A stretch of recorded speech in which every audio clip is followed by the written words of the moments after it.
ಡಾಲಾಯ್ತ್ ಅವರ ಸಾರಥ್ಯದಲ್ಲಿ the Friday Times news. Congress ಪಕ್ಷದ ಪ್ರಬಲ ಟಿಕೆಟ್ ಆಕಾಂಕ್ಷಿ ಡಾಕ್ಟರ್ ಆರ್.ಎಂ. ಕುಬೇರಪ್ಪ ಹಾವೇರಿ ಗದಗ ಲೋಕಸಭಾ ಮತಕ್ಷೇತ್ರದಲ್ಲಿ ನಿರಂತರವಾಗಿ ಸಂಚರಿಸಿದ್ದು, ವೈಯಕ್ತಿಕವಾಗಿ ನಾನು ಹಾಲಿ ಶಾಸಕರಿಗೆ, ಮಾಜಿ ಶಾಸಕರಿಗೆ, ಪ್ರಮುಖ ಮುಖಂಡರಿಗೆ ಖುದ್ದಾಗಿ ಭೇಟಿಯಾಗಿದ್ದು, ನನಗೆ ಬೆಂಬಲಿಸುವಂತೆ ಕೋರಿದ್ದು, ಸುಮಾರು 10,000 ಪತ್ರಗಳನ್ನು ವೈಯಕ್ತಿಕವಾಗಿ ಬರೆದಿರುವುದಾಗಿ ಹಾಗೂ ಹಾವೇರಿ ಮತದಾರರ ನಾಡಿ ಮಿಡಿತ ಅರಿತಿದ್ದು ಅವರ ಬಳಿ ಹೋಗಿದ್ದೇನೆ.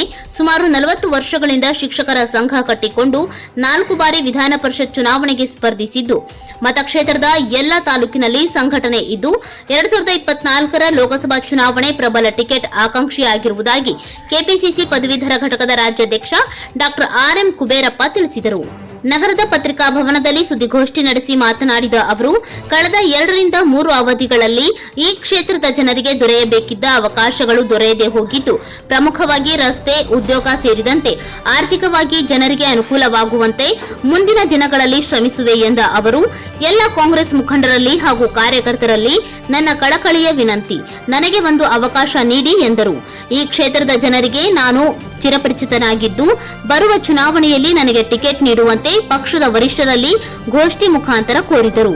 ಹಾವೇರಿ ಗದಗ ಮತಕ್ಷೇತ್ರದಲ್ಲಿ ಅಹಿಂದ ವರ್ಗದ ಮತದಾರರು ಅಧಿಕವಿದ್ದು, ನನಗೆ 1 ಬಾರಿ ಕಾಂಗ್ರೆಸ್ ಪಕ್ಷ ಅವಕಾಶ ಕಲ್ಪಿಸಿಕೊಟ್ಟಲ್ಲಿ ಕ್ಷೇತ್ರದ ಬದಲಾವಣೆ ತರಲು ಸಾಧ್ಯ ಎಂದ ಅವರು, ಕಾಂಗ್ರೆಸ್ ಪಕ್ಷ ಕರ್ನಾಟಕದಲ್ಲಿ ಪಂಚ ಯೋಜನೆಗಳನ್ನು ಜಾರಿಗೆ ತಂದಿದ್ದು, ಪ್ರತಿ ತಿಂಗಳು ಒಂದು ಕುಟುಂಬಕ್ಕೆ 11,000 ರೂಪಾಯಿಗಳನ್ನು ನೀಡುತ್ತಿದೆ. ಅದಕ್ಕಾಗಿ ಈ ಬಾರಿ ಲೋಕಸಭೆ ಚುನಾವಣೆಯಲ್ಲಿ ಕಾಂಗ್ರೆಸ್ ಹೆಚ್ಚಿನ ಸ್ಥಾನ ಗೆಲ್ಲುತ್ತದೆ. ಲೋಕಸಭೆ ಚುನಾವಣೆಗೆ ನಿಲ್ಲುವ ಎಲ್ಲ ಅರ್ಹತೆಗಳು ನನಗೆ ಇದ್ದು, ಲೋಕಸಭೆ ಟಿಕೆಟ್ ನೀಡಿ ಗೆಲುವನ್ನ ಸಾಧಿಸುವೆ ಎಂದು ಟಿಕೆಟ್ ಆಕಾಂಕ್ಷಿ ಡಾಕ್ಟರ್ ಆರ್.ಎಂ. ಕುಬೇರಪ್ಪ ತಿಳಿಸಿದರು. ಪತ್ರಿಕಾಗೋಷ್ಠಿ ವೇಳೆ ಅತಿಥಿ ಉಪನ್ಯಾಸಕರ ಸಂಘದ ರಾಜ್ಯಾಧ್ಯಕ್ಷ doctor Hanumanthagowda R. Kalmani, S H. Huchchugondar, R. Gopal Reddy ಸೇರಿದಂತೆ ಇತರರು ಉಪಸ್ಥಿತರಿದ್ದರು. ನಾನು ಕಳೆದ 2 ತಿಂಗಳ ಹಿಂದೆ ಗದಗ ಇದೇ ಸ್ಥಳದಲ್ಲಿ ಪತ್ರಿಕಾಗೋಷ್ಠಿಯನ್ನು ಮಾಡಿ ನಾನು ಮುಂಬರುವ ಲೋಕಸಭಾ ಕ್ಷೇತ್ರದ ಆಕಾಂಕ್ಷಿ ಅಭ್ಯರ್ಥಿ ಅಂತ ಹೇಳಿ ಘೋಷಣೆ ಮಾಡಿ 2 ತಿಂಗಳಾಯಿತು. 2 ತಿಂಗಳಾದ್ಮೇಲೆ ಮತ್ತೆ ಮರೆತ್ರೆ ಮತ್ತೆ ಕೊನೆಯದಾಗ ಅದೇನಿಲ್ಲ ಅಂತ ಹೇಳಿ ಸಾರ್ವಜನಿಕರಿಗೂ ಸಾರ್ವಜನಿಕರಿಗೂ ಇಲ್ಲಿ ನಾನು ಮಾಡ್ತಾನೆ ಇದ್ದೀನಿ, ಸಂಪರ್ಕ ಇಟ್ಕೊಂಡಿದ್ದೀನಿ, ಮಾಧ್ಯಮದವರಿಗೆ, ಸ್ನೇಹಿತರಿಗೆ. ಮತ್ತೆ ಪುನಃ ನಮ್ಮ ಈ ಕಾರ್ಯಕ್ಷೇತ್ರದಲ್ಲಿ ನಾವು ಮಾಡ್ತಿರ್ತಕ್ಕಂಥ ಕೆಲಸಗಳು ಮತ್ತೆ ಸಮುದಾಯಕ್ಕೆ ಮತ್ತೊಂದು ಸುದ್ದಿ ಹೋಗಬೇಕು, ಸಂದೇಶ ಹೋಗಬೇಕು ಅನ್ನೋ ಕಾರಣಕ್ಕೋಸ್ಕರ ಇವತ್ತು ನಾನು ಮುಂದೆ ಇದ್ದೇನೆ. ಸ್ನೇಹಿತರೆ, ಈಗಾಗಲೇ ನಾನು ನಿಮ್ಗೆ ಹೇಳಿದ ಹಾಗೆ ನಾನು ಘೋಷಣೆ ಮಾಡಿ ಆದಮೇಲೆ ಈ ಕಳೆದ 2 ತಿಂಗಳು ನಿರಂತರ ನಮ್ಮ ಹಾವೇರಿ ಮತ್ತು ಗದಗ ಲೋಕಸಭಾ ಕ್ಷೇತ್ರದ ಎಲ್ಲ 8 ತಾಲೂಕುಗಳಲ್ಲಿ ಪ್ರವಾಸ ಮಾಡಿದ್ದೇನೆ. ಅಲ್ಲಿಯ ಕಾರ್ಯಕರ್ತರನ್ನ ಭೇಟಿ ಮಾಡಿ ಅವರ ಮನಸ್ಸನ್ನು ಕಲಿಸಿ ನನ್ನ ಬಗ್ಗೆ ನಮ್ಮ ಪಕ್ಷದ ಹಿರಿಯರಿಗೆ ಮತ್ತು ಯಾವುದೇ ಸರ್ವೆ ಬಂದಾಗ ಪಕ್ಷದ ಹಿರಿಯರಿಗೆ ಎಲ್ಲರಿಗೂ ಈ ಸಾರಿ ನನ್ನನ್ನು ತಾವು ಬೆಂಬಲಿಸಬೇಕು ಅನ್ನುವಂಥ ವಿನಂತಿಯನ್ನು ಮಾಡಿಕೊಂಡಿದ್ದೇನೆ. ಎಲ್ಲ 8 ತಾಲೂಕಿನ ನಮ್ಮ ಶಾಸಕರಿಗೆ ವೈಯಕ್ತಿಕವಾಗಿ ಭೇಟಿಯಾಗಿ ಅವರಿಗೆ ನಾನು ಮನವಿಯನ್ನು ಕೊಟ್ಟು ನನ್ನ ಬೆಂಬಲಿಸಲಿಕ್ಕೆ ನಾನು ಎಲ್ಲ ಶಾಸಕರಿಗೆ ವಿನಂತಿ ಮಾಡಿಕೊಂಡಿದ್ದೇನೆ. ಮಾಜಿ ಶಾಸಕರುಗಳಿಗೆ, ಮಾಜಿ MLCಗಳಿಗೆ, ಈ 2 ಜಿಲ್ಲೆಯ ಹಿರಿಯ ಕಾಂಗ್ರೆಸ್ ಮುಖಂಡರುಗಳಿಗೆ ನಾನು ವೈಯಕ್ತಿಕ ಖುದ್ದಾಗಿ ಭೇಟಿಯಾಗಿ ನನ್ನನ್ನು ಬೆಂಬಲಿಸಲೇಬೇಕು ಅನ್ನುವಂಥ ಮನವಿಯನ್ನು ನಾನು ಮಾಡಿಕೊಂಡಿದ್ದೆ. ಜೊತೆಗೆ ಸುಮಾರು 10,000 ಪತ್ರಗಳನ್ನು ನಾನು ವೈಯಕ್ತಿಕವಾಗಿ ಗ್ರಾಮ ಪಂಚಾಯತಿ ಸದಸ್ಯರು, ಜಿಲ್ಲಾ ಪಂಚಾಯತಿ ಸದಸ್ಯರು, ತಾಲೂಕ್ ಪಂಚಾಯತಿ ಸದಸ್ಯರು, ಬ್ಲಾಕ್ ಮತ್ತು ಡಿಸ್ಟ್ರಿಕ್ಟ್ ನಮ್ಮ ಸಮಿತಿಯ ಸದಸ್ಯರು, ಕಾಂಗ್ರೆಸ್ ಮುಖಂಡರುಗಳಿಗೆ ಸುಮಾರು 10,000 ಪತ್ರಗಳನ್ನು ವೈಯಕ್ತಿಕವಾಗಿ ಬರೆದು ಅವರಲ್ಲಿ ವಿನಂತಿ ಮಾಡಿಕೊಂಡಿದ್ದೀನಿ. ನೀವು ದಯಮಾಡಿ ನಮ್ಮ ಪಕ್ಷಕ್ಕೆ ನನ್ನನ್ನು ಬೆಂಬಲಿಸಬೇಕು, ನನಗೆ ಆಶೀರ್ವಾದ ಮಾಡಬೇಕು ಅಂತ ಹೇಳ್ತಾರೆ. ಮತ್ತು ಜೊತೆಗೆ ನಮ್ಮ ರಾಜ್ಯ ಮುಖಂಡರಿಗೆ ಪಕ್ಷದ ನೀತಿ ನಿರ್ದೇಶನಗಳನ್ನು ಮಾಡುವಂಥ ನಮ್ಮ ರಾಜ್ಯದ ಎಲ್ಲ ಮುಖಂಡರು, ಸಚಿವರುಗಳನ್ನು ACC ಮುಖಂಡರು. ಹೀಗಾಗಿ ಇಷ್ಟು ಕಳೆದ 2 ತಿಂಗಳ ಅವಧಿಯಲ್ಲಿ ನನ್ನ ಕ್ಷೇತ್ರದಲ್ಲಿ ಪೂರ್ವ ತಯಾರಿಯನ್ನು ನಾನು ಮಾಡಿಕೊಂಡಿದ್ದೇನೆ. ಹಾಗಾಗಿ ಮತ್ತೆ ಇನ್ನೊಂದು ಬಾರಿ ನಿಮ್ಮ ಮುಖಾಂತರ ಸಂದೇಶ ಜಿಲ್ಲೆಗೆ ಹೋಗಲಿ ಅನ್ನುವಂಥ ಕಾರಣಕ್ಕೋಸ್ಕರ ಇವತ್ತು ನಿಮ್ಮ ಮುಂದೆ ನಾನು ಮಾಡ್ತೇನೆ. ಒಂದು ವೇಳೆ ನಮ್ಮ ಉದ್ದೇಶ ಏನಿದೆ ಅಂತ ಹೇಳಿದ್ರೆ, ಕಳೆದ 2-3 ಅವಧಿಯಲ್ಲಿ ಈ ಕ್ಷೇತ್ರಕ್ಕೆ ಒಂದು ರೀತಿಯ ನಿರಂತರವಾಗಿರ್ತಕ್ಕಂಥ ಸಂಸದರಿಂದ ಆಗಬೇಕಾಗಿರ್ತಕ್ಕಂಥ ಕೆಲಸಗಳು ಆಗದೆ ನಿರಂತರ ಈ ಕ್ಷೇತ್ರ ನಿರ್ಲಕ್ಷ್ಯಕ್ಕೊಳಪಟ್ಟಿದೆ. ಹಾಗಾಗಿ ನಾವು ಅದನ್ನು ಪಟ್ಟಿ ಮಾಡಿದ್ದೇವೆ. ಈಗ ನಾವು ಈ ನಮ್ಮ ಪಕ್ಷದ ಹಿರಿಯರು, ನಮ್ಮ ಪಕ್ಷ ಮತ್ತು ಎಲ್ಲ ನಮ್ಮ ಮುಖಂಡರುಗಳು ನಮ್ಗೆ ಅವಕಾಶ ಮಾಡಿಕೊಟ್ಟರು. ಈ ಭಾಗದ ಸಂಸದನಾಗಿ ಕೆಲಸ ಮಾಡುವಂಥ ಅವಕಾಶವನ್ನು ಪಕ್ಷ ಮಾಡಿಕೊಟ್ರೆ ನಾವು ಈ ಕ್ಷೇತ್ರಕ್ಕೆ, ಹಾವೇರಿ ಮತ್ತು ಗದಗ ಮತಕ್ಷೇತ್ರಕ್ಕೆ ಭಾಳ ದೊಡ್ಡ ಪ್ರಮಾಣದ ಕೈಗಾರಿಕೆಗಳನ್ನು ತರಬೇಕು, ತಂದು ಈ ಭಾಗದ ನಿರುದ್ಯೋಗಿಗಳಿಗೆ ಉದ್ಯೋಗದ ಅವಕಾಶಗಳನ್ನು ಸೃಷ್ಟಿ ಮಾಡಬೇಕು, ನೀರಾವರಿ ಇನ್ನೊಂದಿಷ್ಟು ಭಾಳ ವ್ಯವಸ್ಥಿತವಾಗಿ ನೀರಾವರಿ ಅಭಿವೃದ್ಧಿಯನ್ನು ಮಾಡಬೇಕು, ಮತ್ತು ಏನೇನು ಈ ಭಾಗದಲ್ಲಿ ರಸ್ತೆಗಳಾಗಲಿ, ಕಮ್ಯುನಿಕೇಷನ್, ರೋಡ್, ಟ್ರಾನ್ಸ್ಪೋರ್ಟ್, ಹೆಲ್ತ್, ಎಜುಕೇಷನಲ್ಲಿ ಏನೇನು ನಾವು ಕೇಂದ್ರದಿಂದ ಸವಲತ್ತುಗಳನ್ನು ತರಲಿಕ್ಕೆ ಸಾಧ್ಯ ಆಗ್ತದೆ ಹೆಚ್ಚು ಪ್ರಮಾಣದಲ್ಲಿ ತಂದು ಈ ಭಾಗದ ಜನರಿಗೆ ಆರ್ಥಿಕ ಅಭಿವೃದ್ಧಿ ಆಗಲಿಕ್ಕೆ ಕೆಲಸ ಮಾಡಬೇಕು ಅನ್ನುವಂಥ ಬಹಳ ದೊಡ್ಡ ಕನಸನ್ನು ನಾವು ಇಟ್ಕೊಳ್ತೀವಿ. ಹಾಗಾಗಿ ಈ ಕನಸು ನನಸಾಗಬೇಕಂದ್ರೆ ನನ್ನ ಪಕ್ಷದ ಕಾರ್ಯಕರ್ತರು, ನಮ್ಮ ಪಕ್ಷದ ಶಾಸಕರುಗಳು, ನಮ್ಮ ಪಕ್ಷದ ಹಿರಿಯರು ನಮಗೆ ಆಶೀರ್ವಾದ ಮಾಡಿ MP ಟಿಕೆಟ್ಗಳನ್ನು ಕೊಡಬೇಕು, ಬರುವಂಥ ಚುನಾವಣೆ ಟಿಕೆಟ್ ಕೊಡಬೇಕು ಮತ್ತು ಮುಂದೆ ಚುನಾವಣೆಯಲ್ಲಿ ಆಶೀರ್ವಾದ ಮಾಡಬೇಕು. ಅಂಥ ಅವಕಾಶಕ್ಕಾಗಿ ಮಾತ್ರ ನಮ್ಮ ಕನಸುಗಳನ್ನು ನನಸು ಮಾಡಲಿಕ್ಕೆ ಸಾಧ್ಯ ಆಗ್ತದೆ. ಆ ಕಾರಣಕ್ಕೋಸ್ಕರ ನಾನು ನಿಮ್ಮ ಮುಖಾಂತರ ಮತ್ತೊಮ್ಮೆ ಗದಗ ಜಿಲ್ಲೆಯ ಎಲ್ಲ ನನ್ನ ಕಾಂಗ್ರೆಸ್ ಕಾರ್ಯಕರ್ತರಿಗೆ, ಚುನಾಯಿತ ಪ್ರತಿನಿಧಿಗಳಿಗೆ, ಕಾಂಗ್ರೆಸ್ ಪ್ರಮುಖರಿಗೆ, ಕಾಂಗ್ರೆಸ್ ಮುಖಂಡಗಳಿಗೆ, ಕಾಂಗ್ರೆಸ್ ಕಾರ್ಯಕರ್ತರಿಗೆ ನಿಮ್ಮ ಮುಖಾಂತರ ನಾನು ಅತ್ಯಂತ ಕೃತಜ್ಞತಾಪೂರ್ವಕವಾಗಿರ್ತಕ್ಕಂಥ ಮನವಿ ಮಾಡಿಕೊಳ್ಳೋದು ಅಂದರೆ ನನಗೊಂದು ಅವಕಾಶ ಮಾಡಿಕೊಡ್ರಿ. ನೀವೆಲ್ಲ ಎಲ್ಲೆಲ್ಲಿ ಅವಕಾಶ ಸಿಗ್ತದೆ ಅಲ್ಲಿ ಕುಬೇರಪ್ಪನವರಿಗೆ ಈ ಭಾಗದಲ್ಲಿ ಸುಮಾರು 4 ಬಾರಿ MLC ಎಲೆಕ್ಷನ್ಗೆ ಈ ಭಾಗಕ್ಕೆ ಕೂತ್ಕೊಂಡಿದ್ದಾರೆ. ಹಾಗಾಗಿ ಪ್ರತಿ ತಾಲೂಕಿನಲ್ಲಿ, ಪ್ರತಿ ಹಳ್ಳಿಯಲ್ಲಿ ಅಲ್ಲಿಗೆ ಅವರಿಗೆ ಪರಿಚಯ ಇರತಕ್ಕಂಥ ವ್ಯಕ್ತಿಗಳಿದ್ದಾರೆ, ಕಾರ್ಯಕರ್ತರಿದ್ದಾರೆ. ಮತ್ತು ನನ್ನದೇ ಆಗಿರ್ತಕ್ಕಂಥ ಸಂಘಟನೆ ಇದೆ. ಇಲ್ಲಿ ಪ್ರತಿ 8 ತಾಲೂಕಿನಲ್ಲಿ ನಮ್ಮದೇ ಆಗಿರ್ತಕ್ಕಂಥ ಸಂಘಟನೆ ಇದೆ. ಈ ಕ್ಷೇತ್ರಕ್ಕೆ ನಾನು ಭಾಳ ಚಿರಪರಿಚಿತ. ಹಾಗಾಗಿ ಎಲ್ಲ ರೀತಿಯಿಂದ ಮತ್ತು ನನ್ನ ಕ್ಷೇತ್ರದಲ್ಲಿ ನಾನು ಮಾಡಿರುವಂಥ ಕೆಲಸ, ನನ್ನ ಎಜುಕೇಷನಲ್ ಕ್ವಾಲಿಫಿಕೇಷನ್ ಎಲ್ಲ ರೀತಿಯಿಂದ MP ಕ್ಷೇತ್ರಕ್ಕೆ ಸ್ಪರ್ಧೆ ಮಾಡುವಂಥ ಅರ್ಹತೆಯನ್ನು ಹೊಂದಿದ್ದಾರೆ. ದಯಮಾಡಿ ನನ್ನ ಹೆಸರನ್ನು ತಾವೆಲ್ಲ ಶಿಫಾರಸು ಮಾಡಬೇಕು. ಮತ್ತು ಈ ಭಾಗದ ಶಾಸಕರುಗಳು, ಗದಗ ಜಿಲ್ಲಾ ಶಾಸಕರುಗಳು, ಮಾಜಿ ಶಾಸಕರುಗಳು ಅವರೆಲ್ಲ ನನ್ನನ್ನು ಬೆಂಬಲಿಸಿ ಬರುವಂಥ ಚುನಾವಣೆಗೆ ನನಗೆ ಟಿಕೆಟ್ ಸಿಗಲಿಕ್ಕೆ ಅವರೆಲ್ಲ ಆಶೀರ್ವಾದ ಮಾಡಬೇಕು ಅನ್ನುವಂಥ ವಿಚಾರವನ್ನು ನಿಮ್ಮ ಮುಖಾಂತರ ತಿಳಿಸ್ಬೇಕು ಅನ್ನುವಂಥ ಕಾರಣಕ್ಕೋಸ್ಕರ ಇವತ್ತು. ಹಾಗಾಗಿ ಇದೊಂದು ಅವಕಾಶ ಸಿಕ್ಕರೆ ಇಲ್ಲಿ ಏನೇನು ಸಮಗ್ರ ಅಭಿವೃದ್ಧಿಗೆ, ಆರ್ಥಿಕ ಅಭಿವೃದ್ಧಿಗೆ ಏನೇನು ಸಾಧ್ಯ ಆಗ್ತದೋ ಆ ಎಲ್ಲ ಕೆಲಸಗಳನ್ನು ಮುಂದಿನ ದಿನಗಳಲ್ಲಿ ಮಾಡಲಿಕ್ಕೆ ನನಗೆ ಪ್ರೇರಣೆ ಆಗಬೇಕು, ನನಗೆ ಜನ ಅವಕಾಶ ಮಾಡಿಕೊಡ್ಬೇಕು ಅಂತ ಹೇಳಿ ನಿಮ್ಮ ಮುಖಾಂತರ ಪ್ರಾರ್ಥನೆ. ಹಾವೇರಿ ಗದಗ ಮತಕ್ಷೇತ್ರ 80% ಅಹಿಂದ ವರ್ಗ ಕ್ಷೇತ್ರ. ನಾನು ಅಹಿಂದ ಸಮುದಾಯದಿಂದ ಬಂದವನು. ಹಾಗಾಗಿ 80% ಜನ ಇಲ್ಲಿ ಅಹಿಂದ ವರ್ಗದವರಿದ್ದಾರೆ. ಅವರಿಗೆ ಇಲ್ಲಿವರೆಗೂ ಅವಕಾಶ ಆಗಿಲ್ಲ. ಹಾಗಾಗಿ ನನಗೆ ಈ ಭಾಗದಲ್ಲಿ ಒಂದು ಅವಕಾಶ ಮಾಡಿಕೊಡಿ ಅಂತ ಸಾಮಾಜಿಕ ನ್ಯಾಯವನ್ನು ನಾನು ಕೇಳ್ತಾ ಇದ್ದೇನೆ. ಅದನ್ನು ನಾನು ಹಿರಿಯರ ಹತ್ರ ಹೇಳಿದ್ದೇನೆ, ನಮ್ಮ ಕಾಂಗ್ರೆಸ್ ಹಿರಿಯರ ಹತ್ರ, ಕಾಂಗ್ರೆಸ್ ಮುಖಂಡರ ಹತ್ರ ಹೇಳಿದ್ದೇನೆ. ಇಲ್ಲಿ ಎಲ್ಲ ಅವಕಾಶ ಇದೆ. ಕಾಂಗ್ರೆಸ್ಸು ಚುನಾವಣೆಯಲ್ಲಿ ಗೆದ್ದು ಬರುವಂಥ ಎಲ್ಲ ಅವಕಾಶಗಳಿದೆ. ನೀವು ಮತ್ತೆ ಅಹಿಂದ ಮತಕ್ಷೇತ್ರಕ್ಕೆ ನನಗೆ ಇಲ್ಲಿ ಅವಕಾಶಗಳಿದ್ದಾವೆ, ನನಗೆ ಅವಕಾಶ ಮಾಡಿಕೊಡಿ ಅಂತ ನಾನು ಸಾಮಾಜಿಕ ನ್ಯಾಯ ಹೊಂದಿದ್ದೇನೆ. ಅದು ಪತ್ರಿಕೆಯಲ್ಲಿ ಬಂತು. ಮನೆ DK ಶಿವಕುಮಾರ್ ಅವರೇ ಅದಕ್ಕೆ ಕ್ಲಾರಿಫಿಕೇಶನ್ ಮಾಡಿದ್ದಾರೆ, ಸ್ಪಷ್ಟೀಕರಣ ಮಾಡಿದ್ದಾರೆ. ಇಲ್ಲ, ನಾವು ಸಚಿವರನ್ನ ಯಾರನ್ನು ಫೀಲ್ಡ್ ಇಳಿಸ್ತಾ ಇಲ್ಲ, ನಾವು ಅವ್ರನ್ನ ಜವಾಬ್ದಾರಿ ಕೊಡ್ತೇವೆ, ಉಸ್ತುವಾರಿ ಕೊಡ್ತೇವೆ. ಅವ್ರಿಗೆ ನಾವು ಕೊಟ್ಟಿರ್ತಕ್ಕಂಥ ಅಭ್ಯರ್ಥಿಗಳನ್ನ ಗೆಲ್ಲಿಸ್ಕೊಂಡು ಬರಲಿಕ್ಕೆ ಟಾಸ್ಕ್ ಕೊಡ್ತೀವಿ ಸಚಿವರುಗಳಿಗೆ. ಸಚಿವರು ನಾವು ಫೀಲ್ಡ್ ಮಾಡೋದಿಲ್ಲ ಅಂತೇಳಿ DK ಶಿವಕುಮಾರ್ ಅವರು ಹೇಳಿದ್ದಾರೆ. ಎಲ್ಲೋ ಒಂದು ಕಡೆ 1-2 ನಮಗೆ ಭಾಳ ಅನಿವಾರ್ಯ, ಅದು ನಾವು ಗೆಲ್ಲೇಬೇಕು ಅನ್ನುವಂಥ ಪೊಲಿಟಿಕಲ್ ಹೈಯೆಸ್ಟ್ ಸ್ಟ್ರಾಟಜಿ ಇರ್ತಕ್ಕಂಥದ್ದು ಎಲ್ಲೋ ಒಬ್ಬರು ಯಾರಿಗಾದ್ರೂ ಅವಕಾಶ ಮಾಡ್ಬೋದು. ಬಟ್ ಜನರಲ್ ಆಗಿ 10-12 ಜನ ಮಾಡ್ತಾರಲ್ಲ ಇದರ ಪತ್ರಿಕೆಯಲ್ಲಿ ಅದನ್ನು ನಿರಾಕರಿಸಿದ್ದಾರೆ. ಹಾಗಾಗಿ ಸಚಿವರು ನಿಲ್ಲೋ ಪ್ರಶ್ನೆ ಇಲ್ಲ. ಅಲ್ಲ ಈಗ ಏನಾಗ್ತದೆ ಸರ್ವೇದಲ್ಲಿ ಯಾಕೆ ನಾನು 4 ಬಾರಿ, 1-2 ನನ್ನಷ್ಟು ಸೀನಿಯಾರಿಟಿ, ಹಿರಿತನ ಮತ್ತು ಕ್ಷೇತ್ರಕ್ಕೆ ಬಂದು ಏನು ನೋಡ್ತಾರೆ ಸರ್ವೇದಲ್ಲಿ, ಏನು ನೋಡ್ತಾರೆ, ಈ ಕುಬೇರಪ್ಪನವ್ರು ಯಾರ್ಯಾರು ಗೊತ್ತಿದ್ದಾರೆ ಅಂತ ಎಲ್ಲರೂ 100 ಜನ ಕೇಳ್ತಾರೆ. ಹೌದು, ಈ ಚುನಾವಣೆ ನಿಂತಿದ್ರು, ಇಲ್ಲದಾರ ನಮ್ಗೆ ಗುರ್ತದಾರ ಅಂತ ಹೇಳ್ತಾರೆ. ಚುನಾವಣೆಗೆ ಮಾತ್ರ ಸೀಮಿತ ಇರುತ್ತೆ, ಚುನಾವಣೆ ಬಂದಾಗ ಮಾತ್ರ ಬರ್ತಾರೆ. ನೀವು ಹೊರಗಡೆ ಇರ್ತಕ್ಕಂಥ ವಾತಾವರಣ ರಾಜಕೀಯ ವಿರೋಧಗಳು ಮಾಡ್ಬೋದು. ನೀವು ನನ್ನ ಪ್ರಜ್ಞಾವಂತ ಪತ್ರಕರ್ತರು, ಪ್ರಜ್ಞಾವಂತ ಜನ ವಿಚಾರ, ನನಗೆ ಅಧಿಕಾರ ಇಲ್ಲದೆ ನಾನೇನು ಮಾಡ್ಲಿಕ್ಕೆ ಆಗ್ತದೆ? ಅಧಿಕಾರಿಗಳು ಇದ್ದವ್ರನ್ನ ಅಧಿಕಾರ ಮಾಡ್ತಾರೆ. ನೀವು ಅಧಿಕಾರ ಕೊಟ್ಟರೆ ಕೆಲಸ ಮಾಡಿ ತೋರಿಸ್ತಿದ್ದೆ. 4 ಬಾರಿ ನಿಂತರೂ ನನಗೆ ಅಧಿಕಾರ ಸಿಗಲಿಲ್ಲ. ಅಧಿಕಾರ ಇದ್ದಿದ್ರೆ ನಾವು 3 ಅಕ್ಷರ MLC MLA ಇದ್ದ ಕೊಟ್ಟು ತೋರಿಸಿ ನೋಡೋಣ, ಯಾರು ಮತ್ತೆ ಹಿಂದೆ ಯಾರು ಮಾಡಿ ಬಂದು ಆ ಥರದ ಕೆಲಸ ಮಾಡಿ ತೋರಿಸ್ತೀನಿ. ನನಗೆ ಆ ಅವಕಾಶ ಇದ್ರೂ ಸಹಿತ ನನಗೆ ಆಗಲಿಲ್ಲ. ಆ ಕಾರಣಕ್ಕೋಸ್ಕರ ಕೇಳ್ತೀನಿ, ಒಂದು ಅವಕಾಶ ಮಾಡಿಕೊಡಿ, ನನಗೆ ಒಮ್ಮೆ ಅವಕಾಶ ಕೊಡಿ. ನನಗೊಂದಷ್ಟು ಕನಸುಗಳಿದ್ದಾವೆ, ಒಂದಷ್ಟು ಕಾಯ್ದೆ ಓದ್ಕೊಂಡಿದ್ದೀನಿ, ಒಂದಷ್ಟು ರೂಲ್ಸ್ ರೆಗ್ಯುಲೇಷನ್ ಓದ್ಕೊಂಡಿದ್ದೀನಿ, ಅವನ್ನೆಲ್ಲ ತಗೊಂಡು ಹೋಗಿ ಸ್ಕೀಮ್ಗಳು ಓದ್ಕೊಂಡಿದ್ದೀನಿ, ಅಧ್ಯಯನ ಮಾಡಿದ್ದೀನಿ, ಸಂಶೋಧನೆ ಮಾಡಿದ್ದೀನಿ.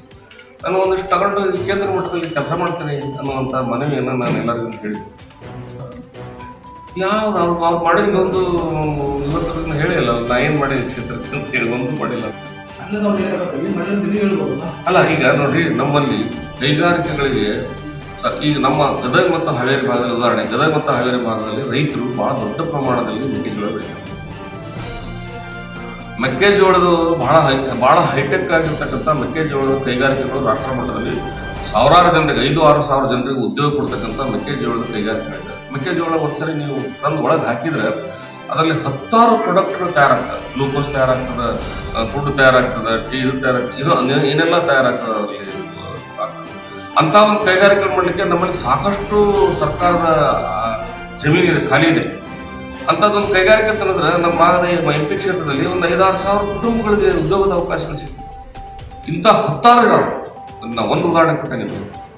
ಇಂಥ 10 ಕೈಗಾರಿಕೆಗಳನ್ನ ಕೃಷಿ ಕ್ಷೇತ್ರದಲ್ಲಿ ತರ್ಬೋದು, ಬೇರೆ ಇಂಡಸ್ಟ್ರಿಯಲ್ ಕ್ಷೇತ್ರದಲ್ಲಿ ತರ್ಬೋದು, ಬೇರೆ ಬೇರೆ ಕ್ಷೇತ್ರದಲ್ಲಿ. ಹಾಗಾಗಿ ಅಂಥ ಅವಕಾಶಗಳನ್ನ ಇವರು ಎಂದೂ ಮಾಡಲೇ ಇಲ್ಲ ಬೇರೆ ಕಡೆ. ಬೇರೆ ಹಂಗಾಗಿ ಗುಜರಾತ್ನಾಗ ಮತ್ತೆ ಬೇರೆ ಬೇರೆ ಕಡೆ ಇಂಡಸ್ಟ್ರಿಗಳು, ನಮ್ಮ ಕರ್ನಾಟಕಕ್ಕೆ ಬರಬೇಕಾಗಿರ್ತಕ್ಕ ಇಂಡಸ್ಟ್ರಿಗಳು ಬೇರೆ ಬೇರೆ ರಾಜ್ಯಗಳಿಗೆ ಹೋದು, ಸಾವಿರಾರು ಕೋಟಿ ಹಣ ಬರೋದು, ದೊಡ್ಡ ಇಂಡಸ್ಟ್ರಿಗಳು ಬರೋದು, ಸಾವಿರಾರು ಜನರಿಗೆ ಉದ್ಯೋಗದ ಅವಕಾಶಗಳಾಗೋದು, ಮತ್ತು ಬೈ ಪ್ರಾಡಕ್ಟ್ಸ್ ಆಗೋದು, ಅನೇಕ ಒಂದು ಆರ್ಥಿಕವಾಗಿ ಕ್ಷೇತ್ರ ಬೆಳಲಿಕ್ಕೆ ಎಲ್ಲ ಅವಕಾಶಗಳು ಸಿಗೋದು. ಆಯ್ತಲ್ಲ. ಹೀಗೆ ಇಂಥ ಅವಕಾಶಗಳನ್ನು ಮಾಡಲೇ ಇಲ್ಲ ಅವರು, ಯಾವುದೂ ಮಾಡಲಿಲ್ಲ. ಕಾಂಗ್ರೆಸ್ ಪಕ್ಷ ಎಲ್ಲರೂ ಕಾಂಗ್ರೆಸ್ ಪಕ್ಷದ ಕೊಡುಗೆ ಇದ್ದಾಗ ನನ್ನನ್ನು ಗುರುತಿಸಿ ಇವತ್ತು ನನ್ನ KPCC ಮಟ್ಟದಲ್ಲಿ, ರಾಜ್ಯ ಮಟ್ಟದಲ್ಲಿ ನನ್ನ ಅಧ್ಯಕ್ಷಗಿರಿ ಮಾಡಿದ್ದಾರೆ. ನಾನು ಶಿಕ್ಷಕರು ಮತ್ತು ಪದವೀಧರ ಕ್ಷೇತ್ರದ ರಾಜ್ಯ ಅಧ್ಯಕ್ಷನಾಗಿ 5 ವರ್ಷದಿಂದ ಕೆಲಸ ಮಾಡ್ತೇನೆ. ಗುರುತಿಸಿ ನನಗೆ ಪದವೀಧರ ಟಿಕೆಟು ಕೊಟ್ಟು 40 ವರ್ಷದಿಂದ ಕಾಂಗ್ರೆಸ್ಗೆ ಕೆಲಸ ಮಾಡ್ತಾ ಬಂದಿದ್ದೀನಿ. ನಡುವೆ ಒಂದು 7-8 ವರ್ಷ ಬಿಟ್ಟರೆ 40 ಇಯರ್ಸ್ದಿಂದ ನಾನು ಕಾಂಗ್ರೆಸ್ ಸಪೋರ್ಟ್ ಕೆಲಸ ಮಾಡ್ತೀನಿ. ಪಕ್ಷ ಏನೇನು ಕೆಲಸ ಕೊಡ್ತಿದ್ದು ಮಾಡಿದೆ ನೋಡಿ. ಮೊನ್ನೆ ನಾನು ಈಗ ಅಧ್ಯಕ್ಷರಾಗಿ 5 ವರ್ಷ ಕೆಲಸ ಮಾಡ್ತಿದ್ದೆ. ಮೊನ್ನೆ ಭಾರತ್ ಜೋಡೋನಲ್ಲಿ ಟಾಸ್ಕ್ ಕೊಟ್ಟರು.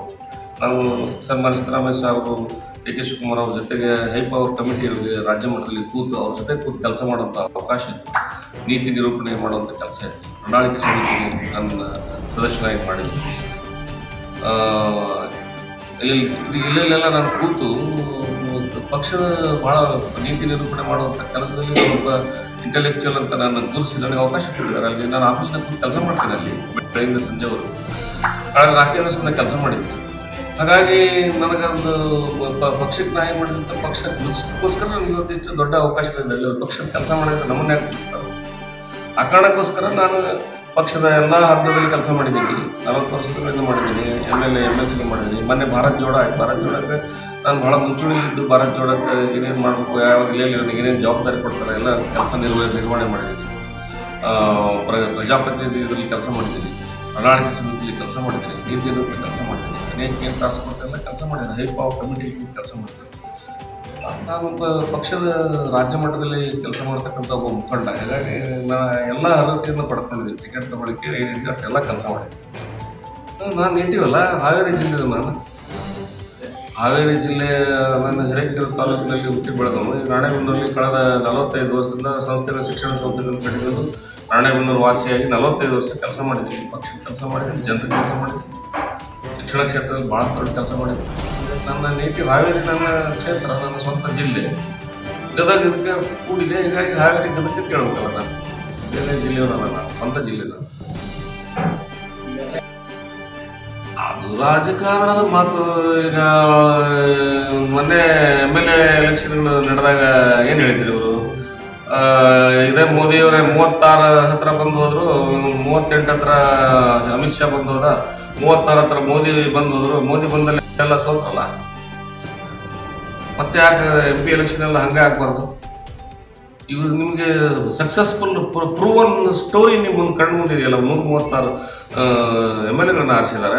ಮೋದಿ ಬಂದ ಕ್ಷೇತ್ರದಲ್ಲೆಲ್ಲ ಅವರೆಲ್ಲ BJP ಸೋತರು, ನಡ್ಡಾ ಬಂದ ಹತ್ರ ಸೋತರು, ಅಮಿತ್ ಶಾ ಬಂದ ಹತ್ರ 36 ಜನ ಗೆದ್ದಿದ್ದೀವಿ. ಅದೇ ರಿಪೀಟ್ ಆಗುತ್ತೆ ನಾಳೆ MP ಎಲೆಕ್ಷನ್.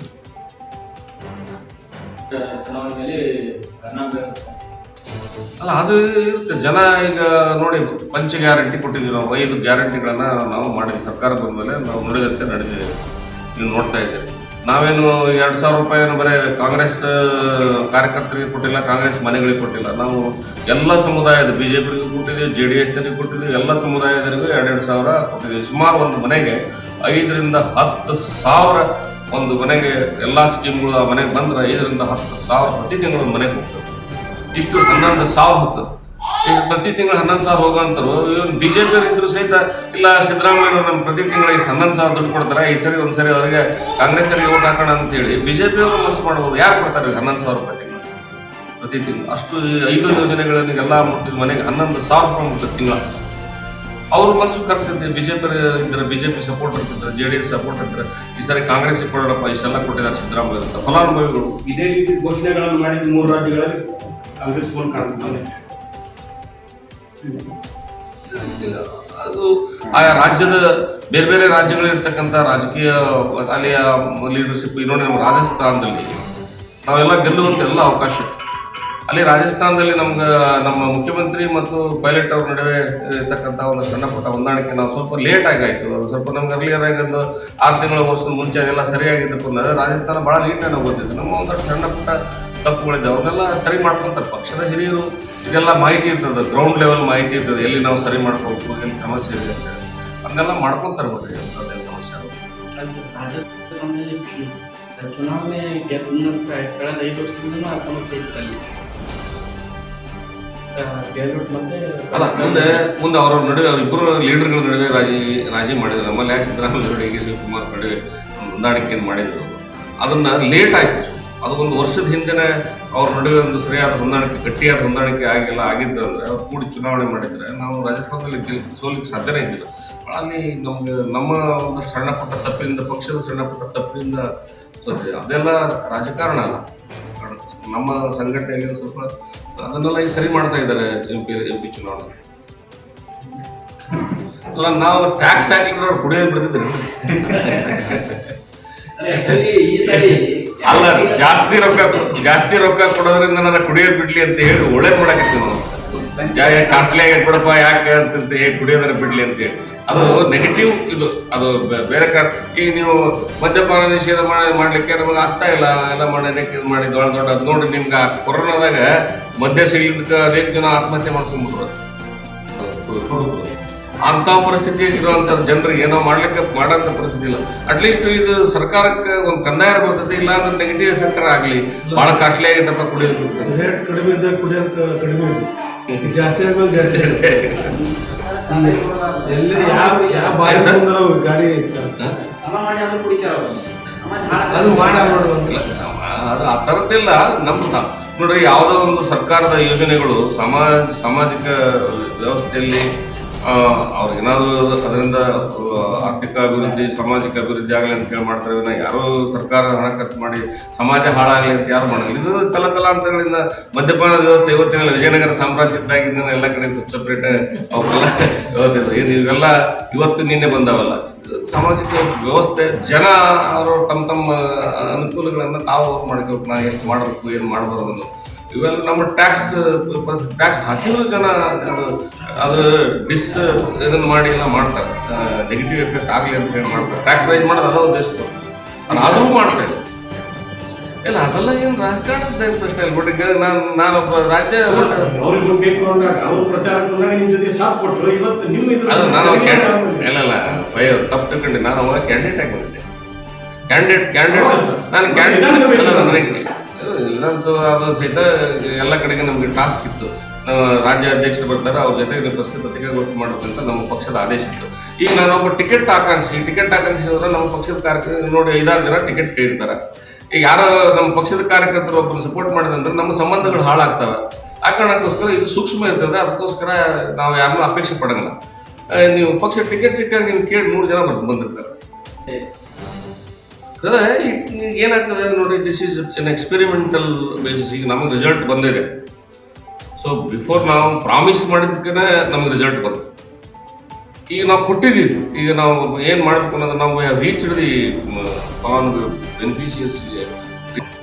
ಈಗ ಆ ಒಂದು ಕೃತಜ್ಞತೆ ವೋಟರ್ಸ್ ಹತ್ರ ಇರ್ತದೆ. ನಾವು ವಿ ಹ್ಯಾವ್ ರಿಸೀವ್ಡ್ ಬೆನಿಫಿಟ್ಸ್ ಅಂತ. ಆ ಕಾರಣಕ್ಕೋಸ್ಕರ ನನಗೇನು ನೆಗೆಟಿವ್ ಆಗ್ತದೆ ಅಂತೇಳಿ ಅನಿಸ್ತಾ ಇಲ್ಲ. ಇದೊಂದಿಷ್ಟು ಜನ ನಮಗೆ ಕಾಂಗ್ರೆಸ್ ಅಲ್ಲದೆ ಬೇರೆ ಪಾರ್ಟಿಗೆ ಸಪೋರ್ಟ್ ಮಾಡಿದೆ ಅಂತ ಸಹಿತ. ಯಾಕಂದ್ರೆ ಈಗ ಸಾಮಾನ್ಯ ಹಳ್ಳಿಲಿರ್ತಕ್ಕಂಥ ಹೆಣ್ಮಕ್ಳು ಮತ್ತು ಬೇರೆ ಕೆಲವು ಮುಗ್ಧ ಜನ ಇರ್ತಾರೆ, ಯಾವುದೋ ಪಕ್ಷಕ್ಕೆ ಸಂಬಂಧ ಇಲ್ಲ ಜನ. ಅವತ್ತು ಯಾರೋ ಊರಲ್ಲಿ ಹಿರಿಯರು ಹೇಳ್ತಾರೆ, ಎಲ್ಲ ಮಾಡ್ತಾರೆ ಅಂತ ಹೇಳ್ತಾರೆ. ಈಗ ಅವ್ರು ಅನ್ಬೋದು, ಇಲ್ಲಪ್ಪ ನಮ್ಗೆ ಸಿದ್ದರಾಮಯ್ಯ ಇದಕ್ಕೆ ರೊಕ್ಕ ಕೊಟ್ರೆ, ಅದಕ್ಕೆ ರೊಕ್ಕ ಕೊಟ್ರೆ, ಅದನ್ನು ಕೊಟ್ರೆ, ಬಸ್ ಫ್ರೀ ಮಾಡಿ ಎಲ್ಲ ಮಾಡ್ಯಾರ ಅಂತೇಳಿ ನಾವು ಕಾಂಗ್ರೆಸ್ಗೆ ಹಾಕ್ತೀವಿ ಅಂತೇಳಿ ಅವರೇ ಹೇಳ್ಬೋದು. ಅಂತ ವಾತಾವರಣ ಇದೆ ಹಳ್ಳಿಗಳಲ್ಲಿ. ಪಕ್ಷ ಬೇರೆ ಯಾವ್ಯಾವ ಅಭ್ಯರ್ಥಿಯನ್ನು ಮಾಡಿದ್ರೆ ನೀವು ಸಪೋರ್ಟ್ ಮಾಡ್ತೀರಾ? ಅವರು ಪಕ್ಷದ ಸಿಪಾಯಿ, ಅದು ರಾಜ್ಯ ಮಟ್ಟದಲ್ಲಿ ನನಗೊಂದು ಭಾಳ ದೊಡ್ಡ ಹುದ್ದೆ ಕೊಟ್ಟು ನಾನು ಭಾಳ ಗೌರವದಿಂದ ಪಕ್ಷ ಇಟ್ಕೊಂಡಿದ್ದೆ. ನನಗೇನು ಪಕ್ಷ ಏನು ಕೊರತೆ ಮಾಡಿಲ್ಲ. ನಾನು ಎಲ್ಲ ನನಗೆ ಅರ್ಹತೆ ಇದೆ, ನನಗೆ ಕೊಡಿ ಅಂತ ಕೇಳ್ತೇನೆ ವಿನ ನಾಳೆ ಯಾರಿಗೆ ಕೊಟ್ಟರೆ ನಾನು ರದ್ದು ಮಾಡೋಂಥ ಪ್ರಶ್ನೆ ಇಲ್ಲ. ನಾನು ಅಷ್ಟೇ ಗೌರವದಿಂದ ನಾವು ಯಾರು ಪಕ್ಷ ಅಭ್ಯರ್ಥಿ ಮಾಡ್ತದೆ ಅವ್ರ ಪರವಾಗಿ ನಾನು ಕೆಲಸ ಮಾಡ್ತೀನಿ. ಧನ್ಯವಾದ. The Friday Times news Gadag.